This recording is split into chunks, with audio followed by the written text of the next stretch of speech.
करने वाले भी सड़क, खड़ंजा, पुल या नाली की बात कर लेते हैं, लेकिन प्रधानमंत्री मोदी 10 सालों के अपने कार्यकाल के काम नहीं गिना पा रहे हैं। केवल मटन मछली हिंदू मुस्लिम कर रहे हैं, ऐसा कहना है सुप्रिया श्रीनेत का। आइए जाने उन्होंने और क्या कुछ कहा। ग्राम पंचायत का भी चुनाव होता है तो ग्राम प्रधानी के कैंडिडेट सड़क, नाली, पुलिया, पोखरा, गिट्टी, खड़ंजे की बात कर लेते हैं, लेकिन एक हमारे देश के प्रधानमंत्री हैं।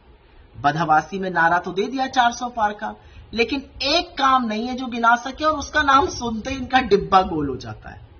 सत्ता में 10 साल रहने के बाद, मौज मस्ती करने के बाद जब चुनाव आया तो वही हिंदू मुसलमान, वही मीट, मुर्गा, मछली, उसकी बातें होने लगी, क्योंकि एक काम गिनाने लायक नहीं है पिछले 10 सालों का, और एक रणनीति या योजना नहीं है भविष्य के लिए।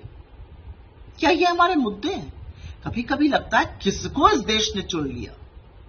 ये प्रधानमंत्री की भाषा है कि अमुक ने क्या खाया तो मुझे भी वोट दे दो।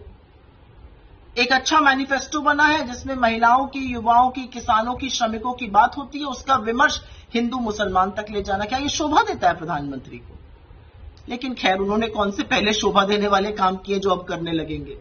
पर एक बात अच्छी है और एक बात पूरी तरह से साफ है कि छवि जो है वो ध्वस्त हो चुकी है। जो रंगी पुती छवि थी वो ध्वस्त हो चुकी है, असलियत लोगों के सामने आ गई है, रंग उतर गया और जनता समझ गई है कि ये सिर्फ तमाशा करने लायक है।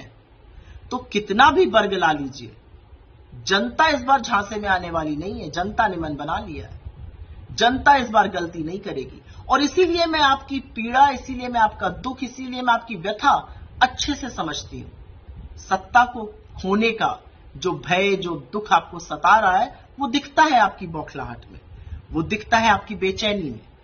पर मोदी जी, आपने घबराना नहीं है, ऐसे ही अनर्गल मुद्दों पर डटे रहिए।